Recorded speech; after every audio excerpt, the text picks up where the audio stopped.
Ako ang inyong Lolo Pael at ito ang aking kwento. Ang ama ng dinadalang tao ni Lourdes. Imbis na magtatatalon sa tuwa si Ponseng ay labis ang kanyang pagtataka nang ianunsyo ng kanyang asawang si Lourdes na 3 linggo na itong nagdadalang tao. Mahal, buntis ako. Ha? Paano nangyari yun? Nagtataka pero nag-uumpisa na siyang tubuan ng galit sa ulo. Hindi ko alam, mahal, pero nasisiguro kong ikaw ang ama ng dinadala ko. Mangiyak-ngiyak na sabi ni Lourdes habang nakasapo ang kamay sa tiyan. Anong ako ang ama ng bata, ha? Sininghalan na niya ang asawa. Alam natin parehong kondisyon ko. Oo, 1 beses sa 1 linggo tayo nagtatalik pero... Magtiwala ka naman, mahal. Pakiramdam ko, ikaw ang ama nito. Tuluyan ng umiyak si Lourdes. Dinukot nito sa bulsa ng bestida ang pregnancy test na may 20 guhit. Nanginginig nitong inabot ang pang-medical na aparato sa asawa. Maniwala ka, please. Tinabig ni Ponseng ang PT. Napasa po naman ang bibig si Lourdes. Dinuro ni Ponseng ang kanyang asawa. Magtiwala? Gaga ka ba, ha? Tila matalim na punyal na dumapo ang kanyang paningin sa tiyan ni Lourdes. Umiling siya nang mapagtanto na pamimeke lang ang pagmamahal nito sa kanya. Sino ang ama niyan, ha, Lourdes? Sino ang ama ng dinadala mo? Umangat ang balikat ni Lourdes. Ikaw nga, Ponseng. Please naman. Ikaw lang naman ang nakakasiping ko kada linggo eh. Sino pa ba? Wag mo akong gaguhin, Lourdes! Magsasabi ka ba ng totoo o yan ang sasaktan ko? Dinuro niya naman ang tiyan ng asawa. Anak mo nga ito. Ano ba? Walang kwenta. Hahanapin ko kung sino yung ama ng dinadala mo. Kapag nalaman ko kung sino ang ama niyan, papatayin ko siya. Padabog na lumabas ang lalaki sa kanilang bahay. Pabalya niyang isinara ang pinto. Naririnig niya pa rin ang pag-iyak ni Lourdes pero wala siyang pakialam. Dumiretso siya sa tindahan ni Aling Masing. Pabili, Malborong pula nga. 2 stick. Kinatok-katok niya ng 5 pisong buong barya ang dikahoy na bintana ng matanda. Pasindi na rin, ha? Tila ba mainit ang ulo mo ngayon, Ponseng? Nag-away ba kayo ni Lourdes? Tanong ni Aling Masing at inabot na ang binili niyang sigarilyo. Isinubo ni Ponseng ang 1 stick na Marlboro. Pinitik niya ang lighter at itinapat ito sa yosi niya. Hinitit muna ni Ponseng ang silindro. Inalis sa bibig. Binuga ang usok at nagsalita. Bad trip po Aling Masing. Si Lourdes po buntis. Ha? Buntis ka mo ang asawa mo? Anong nangyari yon? Hindi ba... Hindi itinuloy ng matanda ang susunod nitong sasabihin nang tingnan niya ito ng masama. Tinanong mo na ba siya kung sino yung ama ng dinadala niya? Walang ekspresyon na umiling si Ponseng. Bad trip. Ayaw umamin Bumuntong hininga ang lalaki. Pinitik niya ang sigarilyo upang maalis ang upos at isinubong muli ito. Hinitkit at ibinuga muli ang usok. May hinala ka na ba kung sino yung sumalbahe sa asawa mo? Tanong ulit ng matandang tindera. Sumalbahe? Ang sabihin mo po, Aling Masing, ginusto niya rin. Tinapo niya sa lupa ang yosi at pinatay ang sindi sa gigil niyang pag-apak. Sa oras na matagpuan kong may kausap yung Lourdes na lalaki, hindi ako mag-aatubiling patayin siya. Narinig niyang pumalatak ang matanda. Nako, Ponseng, wag mo na ngang palalain ang sitwasyon. Gusto mo bang makulong ulit? Gusto mo bang bumalik ulit sa bilibid? Nag-aalalang tanong ni Aling Masing. Buti nga noong lumabas ka 10 taon na ang nakakaraan, nagbago ka nang makilala mo yung si Lourdes. Itinigil mo yung shabu-shabu na yan. Tapos siya din ang magiging dahilan ng pagpasok mo ulit doon. Abay, umayos ka nga. Hindi po ako matatahimik, Aling Masing, hanggat hindi ko nalalaman ang lalaking dumali kay Lourdes. Isinubo niyang muli ang 1 sigarilyo ng Marlboro at sinindihan ulit ng lighter. Kung ako sa iyo, kausapin mo si Lourdes ng masinsinan. Kung nagmamahalan talaga kayo, dapat may tiwala kayo sa isa't isa. Yun na nga po eh. Walang nagmamahalan kung may tinatago siya. Walang nagmamahalan kung puno siya ng pagkakaila. Walang nagmamahalan kapag nagsisinungaling siya. Inihagis ni Ponsing ang sigarilyo sa baba at muli itong tinapakan. Sige na po, aalis na ako. Salamat sa pakikinig. Mainit ang ulo na pumasok siya sa trabahong construction. Nagtataka naman ang mga kasama niya kung bakit hindi ito makausap. Tila malalim ang iniisip. Inaalala pa rin niya ang dinadalang tao ni Lourdes. 5 taon na kasi sila Ponsing at Lourdes na hindi nakakabuo. Batid ni Ponsing sa sarili na baog siya.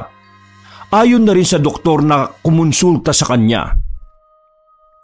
Kahit makaramdam siya ng libog, isisiping palagi ang asawa, ilang putok man ang ipalasap sa pagkababae ni Lourdes ay hindi pa rin sila magkakaanak. Wala rin silang sapat na pera para mag-ampon. Nakatira lamang sila sa isang bahay na gawa sa pinagtagpi-tagping kawayan. Si Lourdes lang ang kaisa-isang babae sa buhay niya mula nang mamatay ang ina niya noong bata pa ito. Dahil sa pang-aabuso ng kanyang ama dito. Si Lourdes lang ang nagpabago sa buhay niya simula nang makalaya sa salang paggamit at pagtulak ng droga. Kaya hindi niya matanggap na may nagtanim ng ibang punla sa sarili niyang minamahal na teritoryo niya. Ayaw niyang magkaanak na sa ibang lalaki lang pala susuko ang pagkababae nito. Hindi niya ibig makita na habang lumulobo ang siya ni Lourdes, may galit siyang nararamdaman sa bata. Aminado siyang sabik na siyang magkaanak. Sa loob ng 5 taon, nauulol na si Ponce na magkaroon ng sariling anak kay Lourdes. Ano bang magagawa niya? Bukod sa salat sila sa salapi, salat din ng katas niya upang lumangoy ang bahay bata sa katawan ni Lourdes. Pag-uwi ng bahay, mainit ang ulo niyang hinanap si Lourdes. Lourdes, nasan ka na? Wala pang pagkain dito? Lintik naman oh. Nariyan na! Narinig ng lalaking sabi ng kanyang asawa habang kasalukuyan palang sumusuka sa lababo. Abay, bilis-bilisan mo at baka matamaan ka sa akin. Madaling nagsandok ng kanin si Lourdes sa pinggan. Inilagay sa habag at bumalik sa kusina para magsalok sa mangkok ng mainit-init na sinigang. Buisit ka Lourdes oh. Bakit naman kinalimutan mo? Kutsara lang yun nandito oh. Alam mo naman na kapag kakain ako may kasamang tinidor. Ay, teka lang naman mahal. Eto na. Mabilis na inihanda ni Lourdes ang pagkain ng asawa. Napaso pa ito sa pagmamadali pero di na lang niya yun ininda. Nagsandok na rin ito ng makakain at sinabayan si Ponsing. Pasensya ka na ha. Hindi pinakinggan ni Ponsing ang asawa na humingi ng tawad. Kinumpronta niya ang asawa. Tapatin mo na nga ako, Lourdes. Sino yung lalaki mo? Kinulit-kulit niya kung kanino ang dinadala nito o kung sino ang kinama nito noong maghapon siyang nagtatrabaho noon sa pagkukonstruksyon. Nang hindi pa sumagot si Lourdes, nang gigil nang nagsambit si Ponsing ng, ipapalaglag ko yan, sige! Sino ang demonyong lalaking umul sa'yo? Pabalagbag siyang tumayo. Bumalatay sa mukha niya ang galit na noon lang niya ipinakita sa asawa. Nanginig sa sindak si Lourdes at tila ba hindi nito maapuhap ang isasagot. Umiyak na lang ito ng umiyak. Hindi pa rin humuhupa ang galit ni Ponsing kahit na dinadramahan na siya ng kanyang asawa. Ginusto mo rin ba nangyari sa inyo? Ha? Ayaw pa rin sumagot ni Lourdes kaya hindi niya ginalaw ang kinakain. Hinayaan niya na lamang ang asawang iyak pa rin ng iyak. Nahiga siya sa malambot na kama. Pero hindi niya maramdaman na nahihiga siyang komportable. Pakiramdam niya ay ang tigas-tigas noon gaya ng pagmamatigas ng kanyang asawang si Lourdes. May naramdaman siyang kakaiba ng mga sandaling yon. Animoy naaamoy niya pa rin ang sigarilyong hinithit niya ngayon sa kwarto niya. Nagnilay-nilay na lamang si Ponsing ng mga sandaling yon at hindi pinansin ang naaamoy niyang sigarilyo. Tila hinahanap-hanap ng dila niya ang lasa ng Marlboro na nabili niya kay Aling Masing. Inisip niya kung sino ang posibleng lalaki ng kanyang asawa. At may pumutik sa isip niya. May hinala na siya kung sino ang lalaking yon. Suspecha niya ang binatang si Marcelo na kalapit ng bahay nila ang nakatira. Malapit lang ito sa tindahan ni Aling Masing. Hindi lingid sa kanyang kaalaman na may pagnanasa sa asawa niya ang binata. Minsan na niya itong nahuli na binobosohan si Lourdes. Ginulpi niya ito at muntik nang mapatay. Kung di nga lang inawat siya ng asawa, baka huli na niyang nasilayan ang maselang parte ng kanyang misis. Hindi din lingid sa kaalaman ni Ponseng na dakilang porn viewer ang binata. Laman ng utak ang mga malalaswang palabas. Pati sa loob ng internet shop, hindi nito pinatawad. Araw-araw ba namang laman ng computer shop ni Aling Madring ang binata at puro mga porn site ang tinitira na panoorin. Para makumpirma ni Ponseng ang hinala, kinabukasan ay nagtungo siya ng mapayapa sa tahanan ni Aling Bebita, ang ina ni Marcelo. Nagtataka pa nga si Lourdes kung saan ito pupunta, pero hindi na nito napigil ang lalaki. Baka mas lumala pa ito at ito'y pagbuntunan pati ang dinadalang sanggol sa sinapupunan. Kumatok ng 3 beses si Ponseng sa pinto ng bahay ni Aling Bebita. Binuksan naman yun ng ginang. Kinausap niya si Aling Bebita. Aling Bebita, nandiyan ba yung anak niyong si Marcelo? Nandiyan ba siya? Nakangiti pa siya noong una at pinipigil niya lang ang nagbubugsong damdamin. Wala si Marcelo dito. Pumasok. Bakit ba, Ponseng? Nagtatakang tanong ng ginang. Gusto ko lang siyang makausap tungkol kay Lourdes, dun sa asawa ko. Ha? Bakit? Anong kinalaman ng asawa mo sa anak ko? Nagugulumihan ng tanong ng ginang. Baka mamaya pa ang uwi niya. Mga hapon. Hayaan mo, Ponseng. Kapag nakauwi na dito si Marcelo, ipapaalam ko sa iyo. Baka naman tinatago niyo dyan yung anak niyo. Nag-uumpisa ng lumitaw ang nagbabadyang galit sa itsura ni Ponseng. Nandyan siya, di ba? Sumeryoso na si Ponseng. Ha? Ano ba pinagsasabi mo? Wala siya dito. Umalis ka na, Ponseng. Kaya aga-aga nang bubuisit ka. Alam mo na ba yung ginawa ng anak mo sa asawa ko? Pinanlisikan na niya ito ng mga mata. Ha? Ano ba, Ponseng? Huwag mong paginalaan ng anak ko. Umalis ka na nga dito. Tinaboy siya nito na animoy asong bumubuntot dito. Isasara na sana ni Aling Bebita ang pinto nang isang kala ng lalaki ang kanyang katawan. Malakas niyang kinabig ang pinto at pumasok sa loob ng bahay ni Aling Bebita. Ay, lumabas ka! Tatawag ako ng mga pulis! Mga kapitbahay! Tulungan niyo ako! May maglalakaw dito! Hindi pinakinggan ni Ponseng si Aling Bebita. Sa halip, pumanhik siya sa ikalawang palapag ng bahay ng ginang. Nakita niyang may isang kwarto doon. Sinipa yun ni Ponseng. Hinanap niya ng tingin ang binatang tinatago lang ni Aling Bebita. Nakita niyang may nakabukol sa higaan. Tinanggal niya ang kumot pero wala roong nakahiga. Mga kapitbahay, nandito siya! Maraming mga paang nagsisiakyatan ang narinig ni Ponseng. Ay, bakit ka nang gugulo sa bahay ni Aling Bebita? Trespassing yan! Maaari kang kasuhan yan! Tukoy ng matanda nilang kapitbahay. Hinahanap ko si Marcelo. Panigurado, nagtatago siya dito. Sinabi ko naman sa iyo, wala rito ang anak ko. Pumasok siya sa eskwelahan. Ano ba? Ang kulit mo! Aling Bebita, nakita ko mo si Kuya Marcelo sa kompyuteran. Doon kina Aling Marseng sa may... Hindi na pinatapos ni Ponseng ang sasabihin ng bata. Madali siyang umalis. Hinawi niya ang mga taong humaharang sa kanya. Binabangga pa niya ang iba na tila para siyang siga. Ay, Ponseng, anong gagawin mo sa anak ko? Hysterical na tanong ni Aling Bebita sa lalaki. Lumingon ulit saglit si Ponseng sa ginang. Wala po, kakausapin ko lang. Malamig niyang tugon. Sumama na rin si Aling Bebita kay Ponseng dala ng pag-aalala sa maaring gawin ng lalaki sa anak niya. Pagkarating sa kompyuteran ni Aling Marseng, nahuli nila na nandun nga ang binatang si Marcelo. Nakauniforme pa habang tulalang may pinapanood. Nanggagaliiti si Aling Bebita at piningot ang anak niyang bulakbol. Aba, nagpapakahirap akong maglaba. Nandito ka lang pala, ha? Aray, tama na po, ma. Pinitsaraan naman ni Ponsing ang binata. Pinaupo sa parihabang silya ng computer shop. Balik na naman ulit ito sa pagiging tulala. Malikot at nanlalalim ang mga mata. Mayroong itim sa ilalim ng mga mata nito dala ng pagpupuyat. Pinag-usapan nila Ponsing at Marcelo ang tungkol sa pagbubuntis sa kanyang misis. Magtapat ka na sa akin. Ikaw ba ang lalaki ng asawa ko? Mahinahon niyang tanong.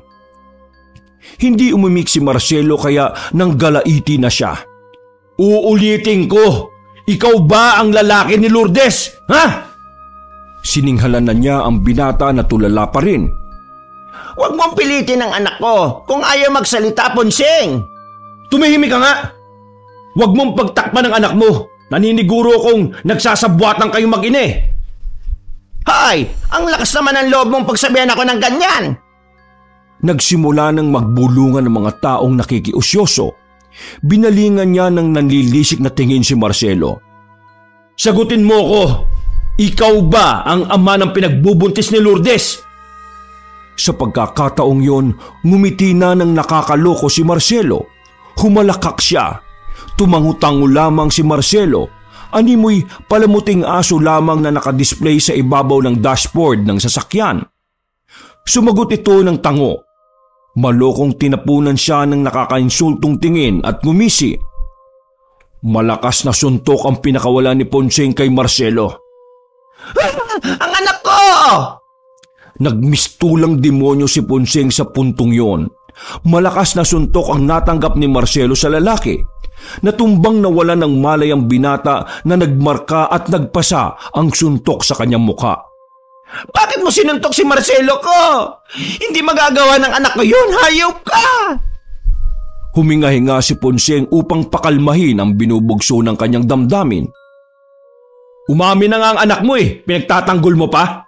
Hindi ka marunong umintindi sa anak ko. Wala siya sa katinoan. May diferensya siya sa pag-iisip. Sana naman nagtanong ka sa akin kung bakit hindi magagawa ng anak ko yon. Hindi yung basta-basta ka nalang nananakit ng ibang tao. Muli ulit umugong ang bulungan sa buong paligid. Panay ang linga sa kaliwat kanan ng ulo ni Ponsing.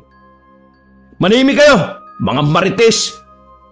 Pinagbuntunan niya ng galit ang mga kapitbahay dahil sa panliliit sa kanyang sarili dulot ng kanyang ginawa. Umuwing nag-aalboroto sa galit ang lalaki. Lumipad ang tingin niya kay Lourdes at nag-iiling. Nakayuko naman si Lourdes na animoy hindi makatingin sa asawa at nandidiri sa sarili. Umakyat siya sa itaas. Humiga siya sandali. Pero di kalaunay bumaba siya at nagtungo sa kusina. Nagbababasag na siya ng mga pinggan. Pinigilan siya ni Lourdes pero malakas ang lalaki. Ano ba, Ponsing? Tumigil ka na! Awat ng babae sa asawa. Hindi ako titigil hanggat hindi ako nakakabawi sa Marcelong yon. At hinagis niya ang isang plato.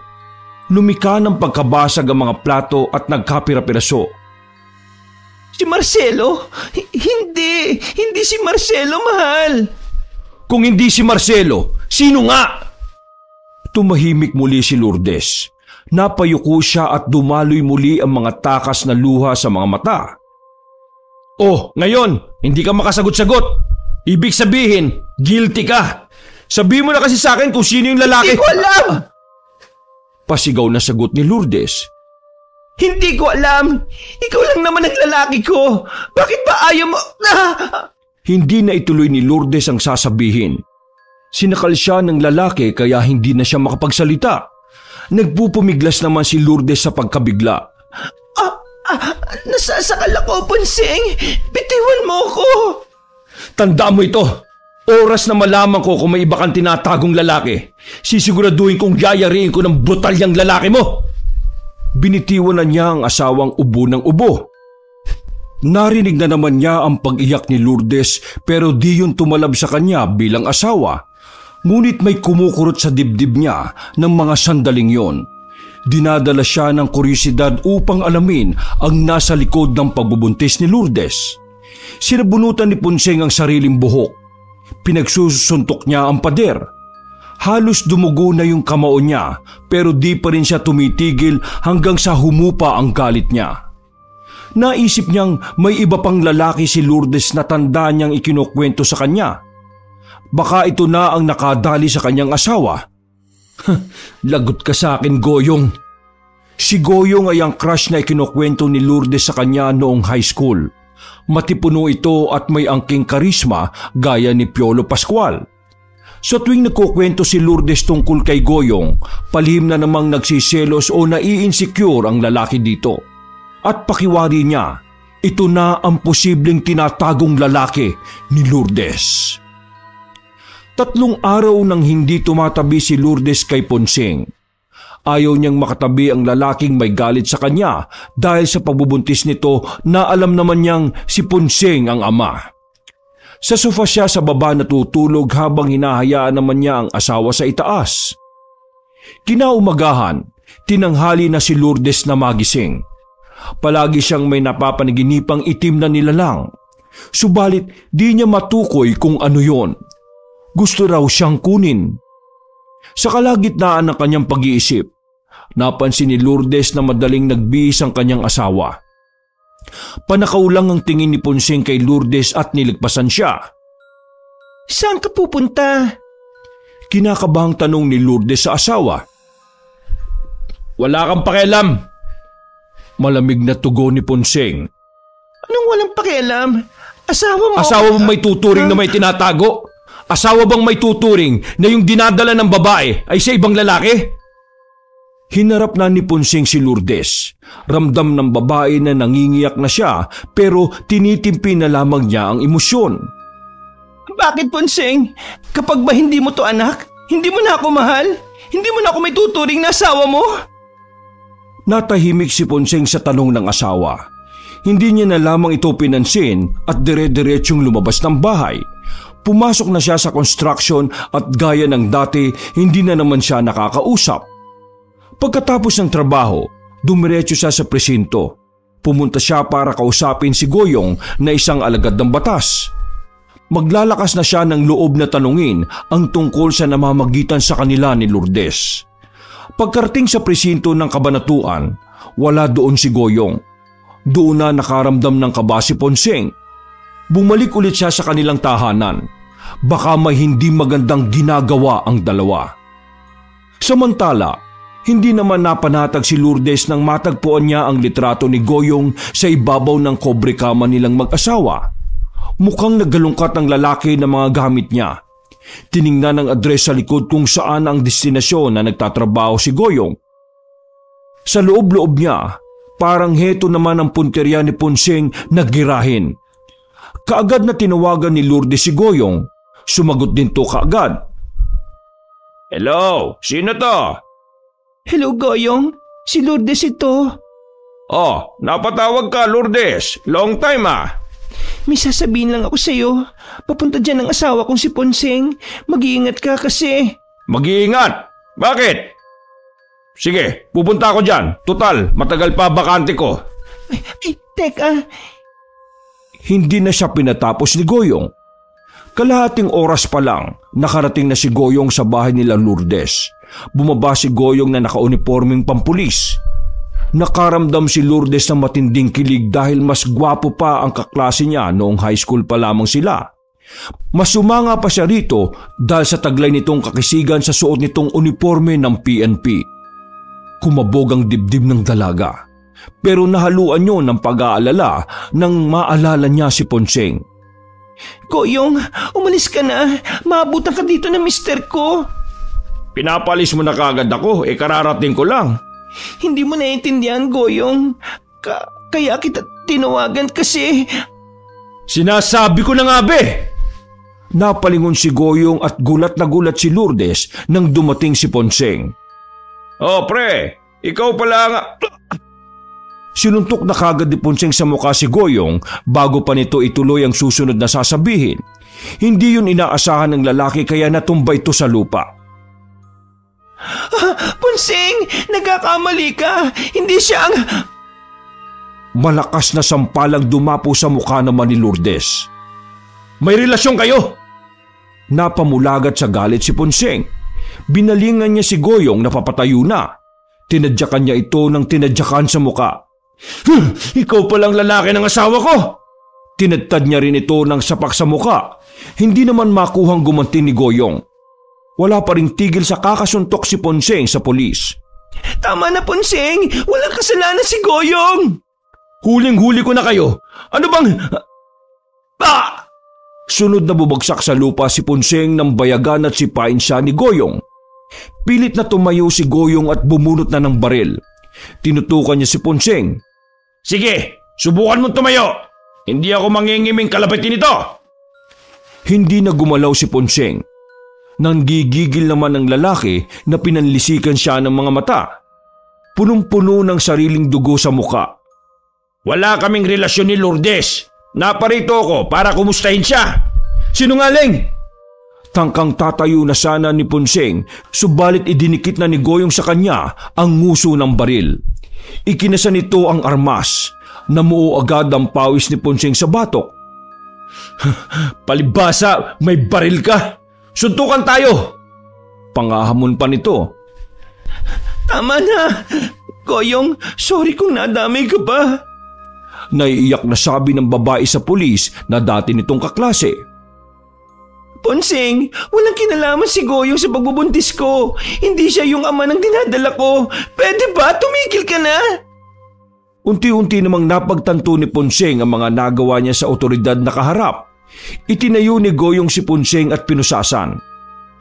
Saan mo dadali ng asawa ko, Goyong? Sabi ni Lourdes na panay na ang paglaglag ng luha at uhog.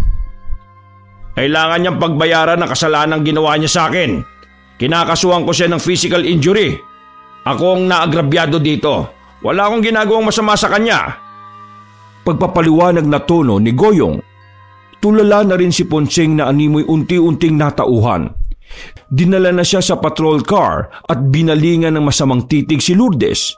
Pero nag-iba ang timpla ng itsura ng lalaki nang may makita siyang kakaiba sa likod ng asawa. Pinalis naman ni Lourdes ang mga luhang dumadaloy sa pisngi nito. Susunod ako sa presinto, mahal. Humikbi-hikbi pa ito ng yakapin ng sarili. Isinilid na siya sa patrol car. Nakatuon pa rin ang atensyon ni Ponseng sa nilalang na nasa likod ni Lourdes. Nakaramdam na siya ng kilabot. Hindi mapakaling isipin kung ano ang nakita niya. Isang linggo din ang nakalipas. Nakalaya din si Ponseng ng piyansahan siya ng asawa. Tuluyan ang nabura sa isip ni Ponseng ang nakita niyang nilalang sa bahay nila. At pag-uwi sa kanilang bahay, natamo na naman ni Lourdes ang malamig nitong pakikitungo sa kanya. Pinagbuntunan niyang muli ng galit ang nasa sinapupunan ng kanyang asawa. Tiniis ni Ponseng ang babae kahit anong gawing pagmamakaawa nito sa kanya. Kumukulo ang dugo niya sa tuwing nakikita niyang umuumbok ang tiyan ni Lourdes. Isang masamang ideya ang pumasok sa isip ng lalaki. Gabi na noon at buo na ang desisyon niyang ipalaglag ang bata sa sinapupunan ni Lourdes. Tinabayan niya ang asawa na kasalukuyang humihilik. Niyakap niya ang babae at inamoy-amoy ang buhok ng asawa. Mahal kita, asawa ko. Mahal kita. Maharot niyang binulungan sa puno ng tenga si Lourdes.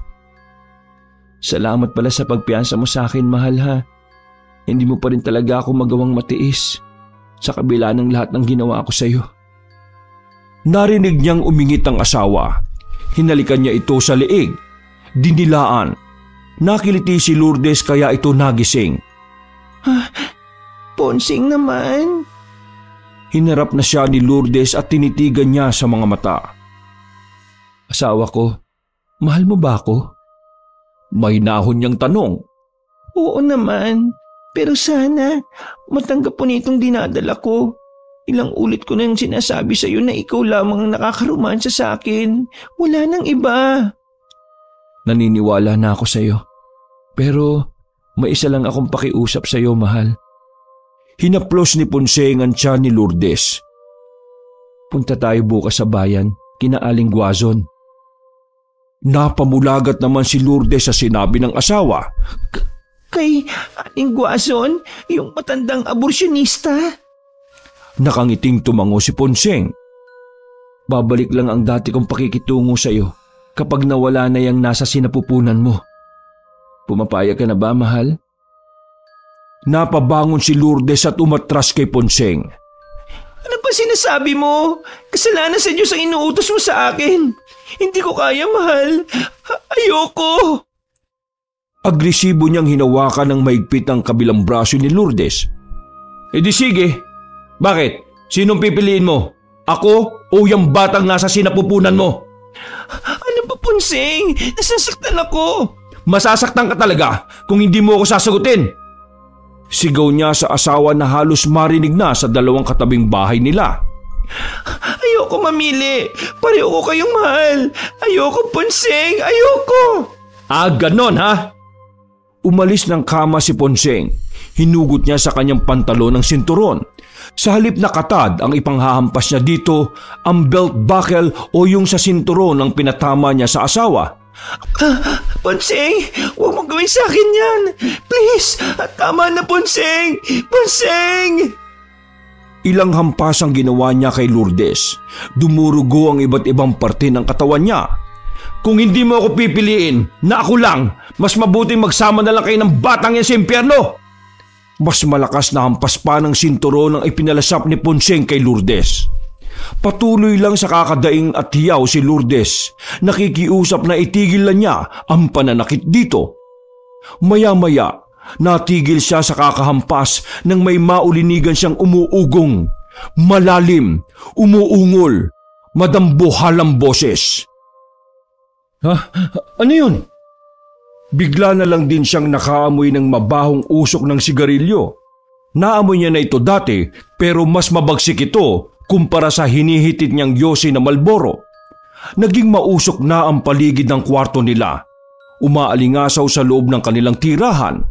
Naririnig pa rin niya ang pagikbi ng asawang si Lourdes pero mas nanaig sa kanyang pandinig ang malalim na boses ng isang nilalang. Umuungol, nagiging ngarag, dumadagungdong. Tumahimik ka! Diyan ka lang! Natigilan sa pag-iyak si Lourdes sa saway ng asawa. Lumabas siya ng kanilang kwarto. Nag-aalangan siyang bumaba. Dahan-dahan siyang umapak sa mga baitang ng hagdan. Nag-iingat na hindi makagawa ng ingay. Mahamog ang kanyang paningin. Kumapa siya sa pader at hinanap ng kanyang kamay ang tubo sa gilid. Nang makababa, lumabas siya ng bahay. Puro puno ng naralang ang nabungaran niya. Lumayo pa siya para tingnan kung saan ang gagaling ang malalim na boses. Subalit ilang dipa ng layo ang nilakad niya, napalingon siya sa sigaw ng asawa sa kanilang bahay. Ponseng! Tulong! Madali siyang bumalik ng bahay.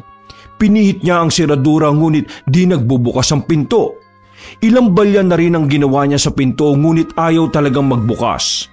Samantala, nangangatog si Lourdes sa takot sa kaharap na matangkad na nilalang.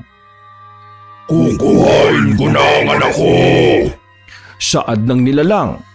Sumilay sa kanya ang anyo ng matangkad na engkanto. Isang itim at matangkad na nilalang. Umuusok pa ang dulo ng tabako na hawak sa daliri sa pagitan ng hintuturot hinlalaki. Malalaki ang mga mata at gatuldok ang itim na tinitigan siya. Mahaba ang buhok at nakakatakot ang nilalang.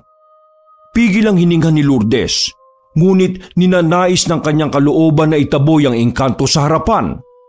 Matapang niyang sinaway ang kapre. Umalis ka! Alis ka! Layuan mo ko! Alis! Pero nagnanangis lang ang mapupulang mga mata nito nang bigla siyang binalingan ng nakakasindak na tingin. Akin na ang anak ko! Lumapit sa kanya ang matangkad na nilalang. Pasakal siyang binuhat ng kapre. Akin na! Nagpupumiglas naman si Lourdes at tila kinakapos ng hangin. Bitiwan mo ako! Pilit niyang tinatanggal ang malaking kamay ng dambuhalang engkanto. Nakaramdam si Lourdes ng haplos ng kanyang tiyan. Ang anak ko! Wag! Parang awa mo na! Tulong! Lourdes! Narinig niya ang boses ni Ponseng na nasa labas. Tulungan mo ako, mahal! Umuubo na siya sa higpit ng pagkakasakal sa kanya ng kapre. Samaan pa ng usok ng tabako. Mabilis namang umaksyon si Ponseng. Inakyat niya ang kanilang bahay na nasa ikalawang palapag. Ginamit niya ang hagdan na nasa katabing bahay. Pag-akyat, binasag niya ang bintana. Nagulantang si Ponseng na sakal-sakal na ng dambuhalang engkanto ang kanyang asawa. "Bitiwan mo siya!" Sumugod si Ponseng sa engkanto. Tuluyan na ring nabitiwan ng kapre si Lourdes na hingal na hingal. Malakas ang kanyang pagbagsak dahilan para ito'y sumigaw sa labis na sakit. Si Ponseng naman ang pinagbalingan ng nakakatakot na engkantong yon. Sinakal siya nito. Umangat si Ponseng hanggang sa magtama ang mga mata nila. Balak mo palang patayin ang anak ko, ha? Dumadagundong ang boses ng kapre sa buong kabahayan. Pwes, uunahan na kitang patayin bago mo mapatay ang anak ko! Ilang ulit na umalingaw-ngaw sa kanyang tenga ang katagang yon habang nahihirapang huminga. Piniga ng kapre ang leeg ni Ponseng. Halos mapugto na ang kanyang hininga at sasabog na rin ang ulo niya. Hindi mo makukuha sa akin si Lourdes! Nilalabanan ni Ponseng ang lakas ng itim na engkanto. Subalit hindi na nakapalag si Ponseng. Unti-unti na siyang sumusuko. Ponseng! Mahal! Hindi! Nakita ni Lourdes na lumaylay ang lupaypay na kamay ni Ponseng. Tanda na nawala na ito ng buhay. Tiningnan niya ang kapre. Binitiwan niya ang bangkay ng kanyang asawa. Ngayon, akin ka na! Sabi ng kapre sa babae. Hindi! Sumigaw muli sa huling pagkakataon si Lourdes, habang naririnig ang nakakilabot na paghalakhak ng kapre sa kanilang lugar. Tinapik ni Lourdes ang asawang si Ponce na nahihirapan ng itsura habang nagsisigaw sa sakit. Pinagpapawisan ang buong mukha na bumangon ng lalaki habang naghahabol ng hininga. "Bangungot?" sabi ni Ponseng sa sarili. Mahal, kanina pa kita ginigising. Kanina mo pa ako sinisigawan eh. Kanina mo pa sinisigaw yung pangalan ko. Niyakap ni Ponseng ng buong pagmamahal si Lourdes. Patawarin mo ako kung hindi kita naprotektahan. Mahal na mahal kita. Umiiyak na sabi ni Ponseng sa kanyang asawa. Madetalyadong ikinuwento ni Ponseng sa asawa ang napaniginipan. Doon din nadiskubre na ang kapre pa lang yon ang palagi ring laman ng masasamang panaginip ng minamahal na babae. Para matahimik ang pag-iisip, sumangguni ang mag-asawa sa isang manggagaway, isang komadrona at babaeng manggagamot. Isang albularya. Naingkanto ka. Pagsisimula ng albularya. Hindi na rin mabubuhay ang dinadala mo. Nasa labas na kasi ng matres ang buhay na nasa sinapupunan mo. Kaiyawa. Saad pa ng babaeng manggagamot. Kayawa ang tawag sa probinsya nila. Ectopic pregnancy naman ang tawag ng mga doktor dito. Ito raw ang pagkakaroon ng buhay sa sinapupunan pero sa labas ng matres ng babae lumalaki. Kailangan mong mailabas yan sa lalong madaling panahon, Lourdes. Kapag pinaabot mo yan ng 5 buwan o higit pa, baka mas lalong malagay sa peligro ang buhay mo. Payo ng albularya. Nagkatinginan sina Ponseng at Lourdes. Sige po, salamat po sa inyo. Ani Lourdes.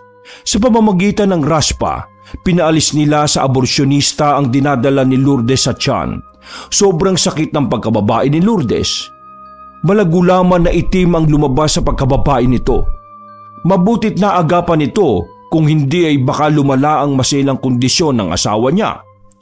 Naalala ni Lourdes na nakalimutan niyang samsamin ang mga nakasampay na underwear niya nung nasa labas ito at na maggagabi na. Di niya pala lubos akalain na pagdidiskitahan ng engkanto ang kanyang panty. At ang paborito nitong sinusuot na pink na panty ang pinuntirya ng kapre.